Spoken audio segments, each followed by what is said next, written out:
my computer did not like it. It was not exporting. I deleted everything. I deleted the original after I edited it, like weeks after I filmed it, but that's another story. And so a couple weeks ago, I was having a bad day and I deleted it. So that video will never ever be seen. But it doesn't matter. Today I'm just gonna talk about books because that's my jam. I don't know what else to do. If my lipstick looks uneven, it's because it is, and also mind your business.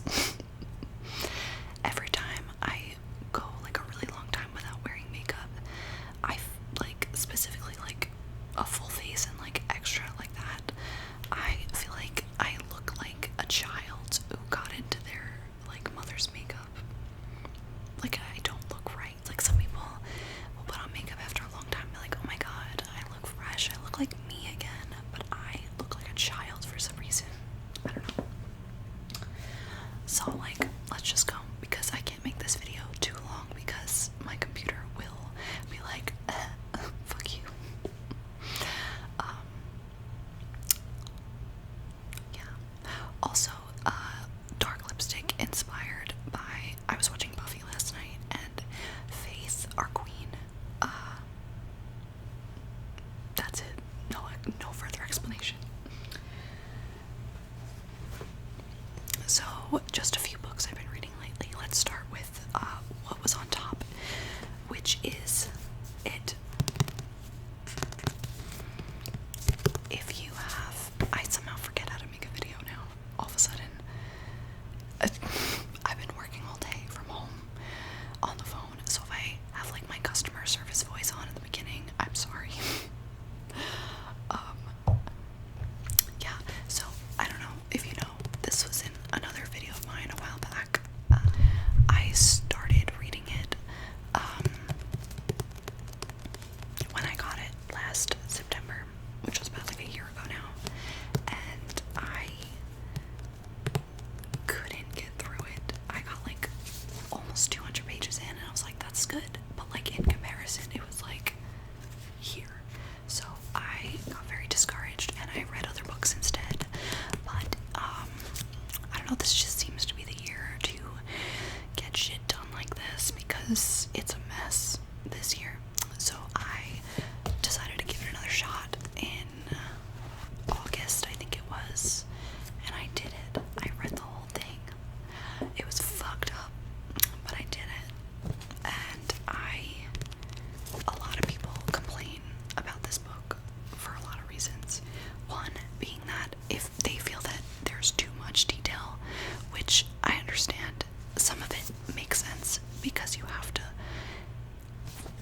First of all, I didn't say it. It's It by Stephen King. Did I say that? I'm a mess. Some people say that he put too much detail in it. But some of the extra, like really extra details are needed to get the point across that that Pennywise just made Derry a fucked up place, like from the get-go. Like, that's part of the town history, is that Derry just fucking sucks, and he's the reason, or she, or they. No spoilers, but like, yeah, so I understand why it needed to be really long, but it is over 1,000 pages long. And also, this is my first Stephen King book, and I heard that he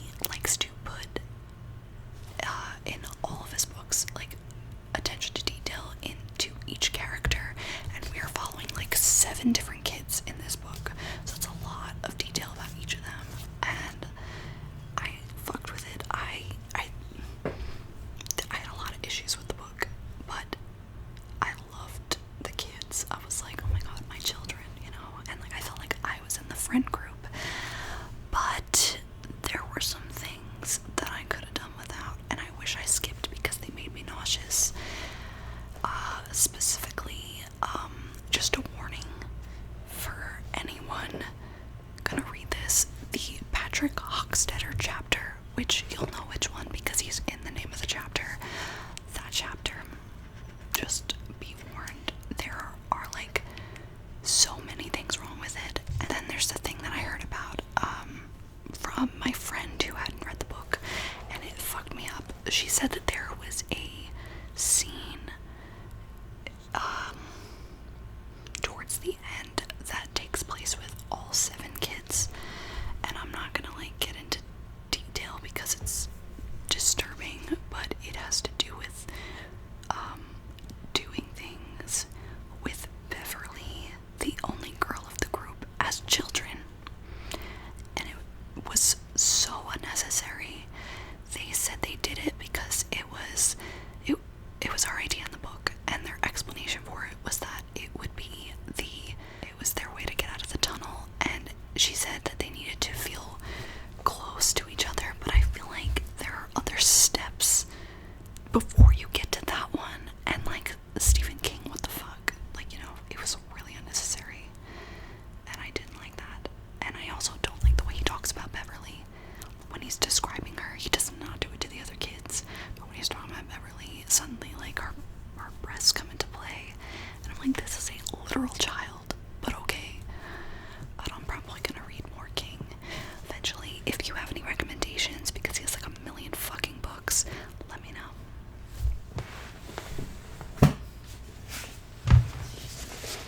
I also read in June or July, maybe July, I think I bought it in June, The Hate You Give, and I feel like I'm very behind on the times here. A lot of people I think have seen the movie. It's by Angie Thomas, and it's really good. I cried a lot during the book. I'm about to burp, I'm sorry. No, it passed. It's basically, it deals with racism and police brutality, and it is highly emotional and highly relevant to the times, and it was a lot.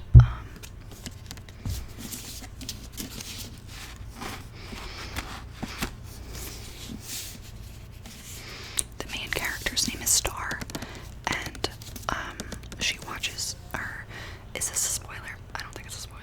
It might be in the description.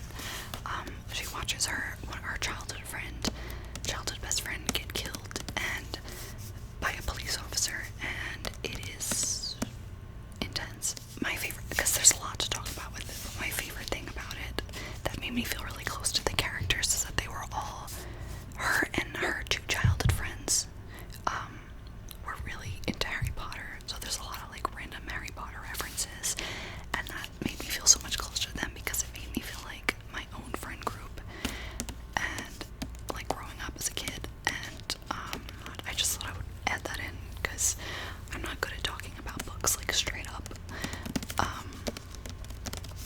Yeah. And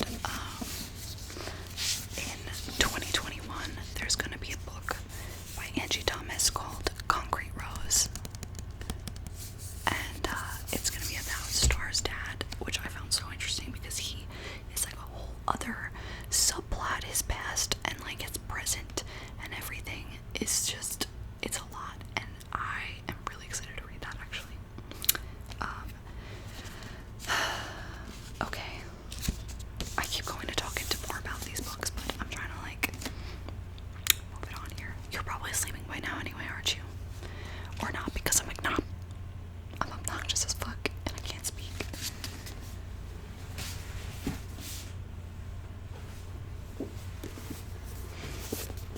This summer I also read The Truth About Forever by Sarah Dessen. I have read like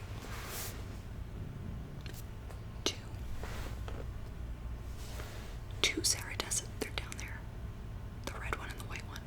I've read 2 Sarah Dessen books in middle school, and I'd like to reread them and revisit them as an adult-ish, but this I read this summer for the first time, and I think it might have been my sister's or one of my friends, but I know that my sister definitely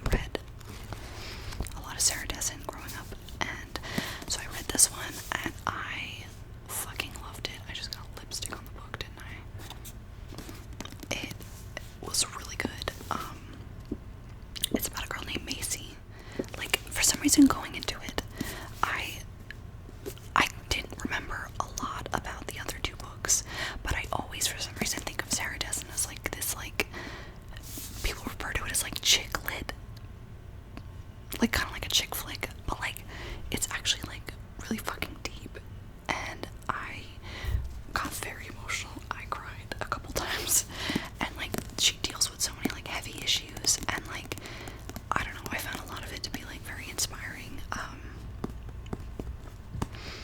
especially when she like a lot of her talks with like Christine like felt very like, and Wes, oh god, I just love everyone in it. I'm remembering it now. I read this in like June, I think, and that's a fucking long time ago. I read it in like June, and now I'm just remembering all these characters like Delia and Monica, and I'm about to fucking cry. Just straight up. It was really good. Macy starts off like, it starts off like working at a library, and it's quiet, and the girls there are bitches. No shade to libraries, but the girls there were like fucked up, and her boyfriend sucked. And then she ends up like at a catering job, and everything's chaotic, and it's fabulous, and I love it. It's really good. No idea what the cover has anything to do with it, but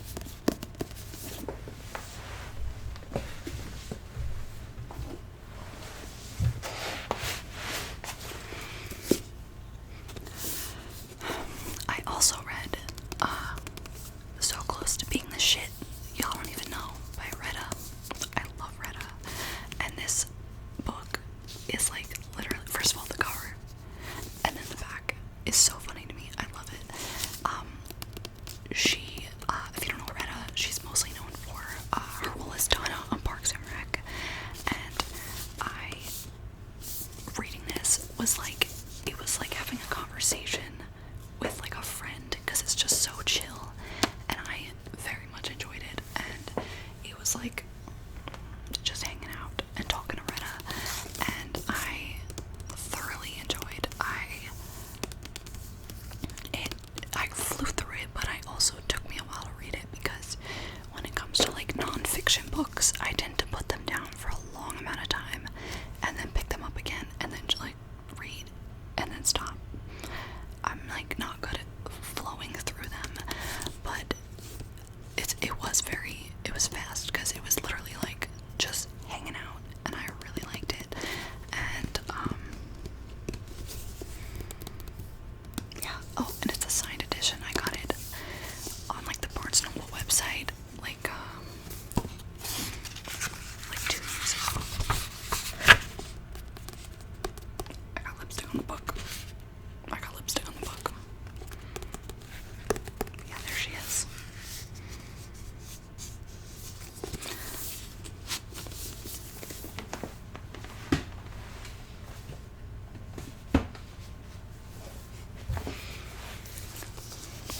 I also read Love Creekwood this year.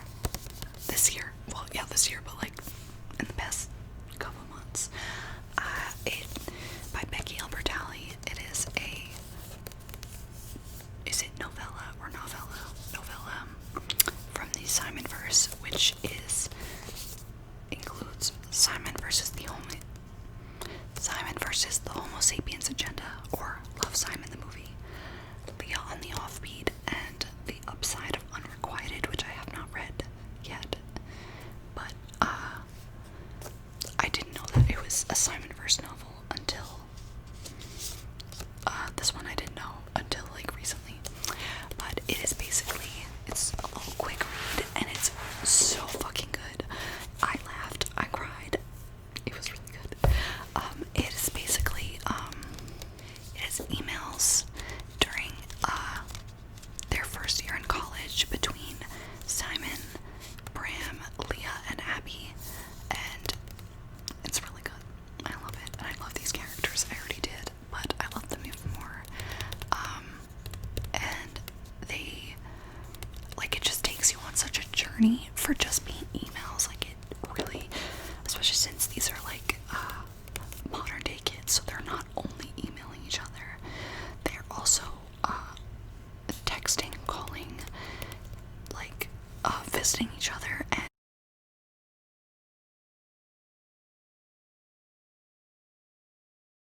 And Abby and Leah are roommates, and oh my god, they were roommates.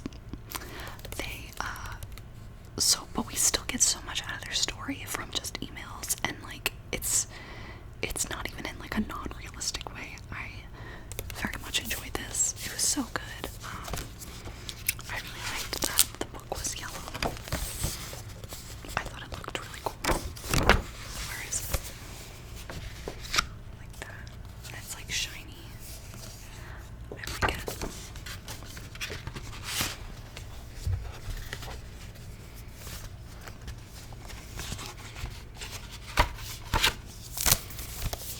And there's even a couple of email appearances in random parts from Nick and Garrett and Taylor and probably someone else, but people like side characters in the books, and I loved it.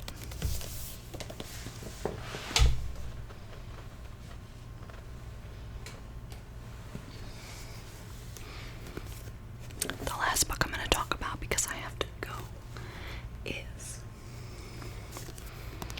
Gone Girl by Gillian Flynn. Is it Jillian or Gillian? Let me know. I just got this recently and read it right away. I got it from Thrift Books, and I had not seen the movie. I didn't. The only thing I knew about this book or the movie was from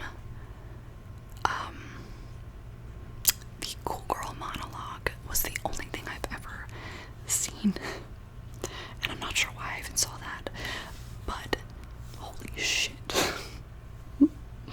This was a journey for someone who had no idea what it was going into it. Like, I kind of did. I knew she disappeared, and I knew that it may or may not have been the husband, and because of the Cool Girl monologue, I knew she was alive. But the diary and everything after, if you know, you know. No spoilers, but I was not prepared. And then like a couple days later I watched the movie, and I thought that was fucking good. Neil Patrick Harris, holy shit.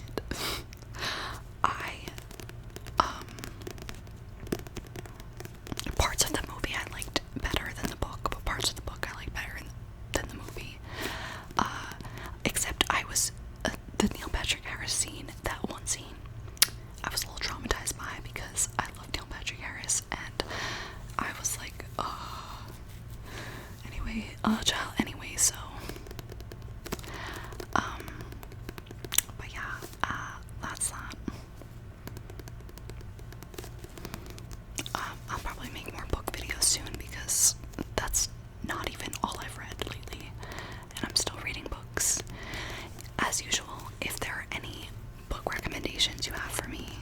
Also, I'm gonna read more Gillian Flynn, probably. This kind of fucked me up a little bit, but like, I'm gonna go in. If you have any recommendations or want to tell me what you've been reading, let me know. If you're not asleep, check the links in the description if you're awake, because I'm gonna put some important stuff there. This was chaotic, but do you expect anything less from me?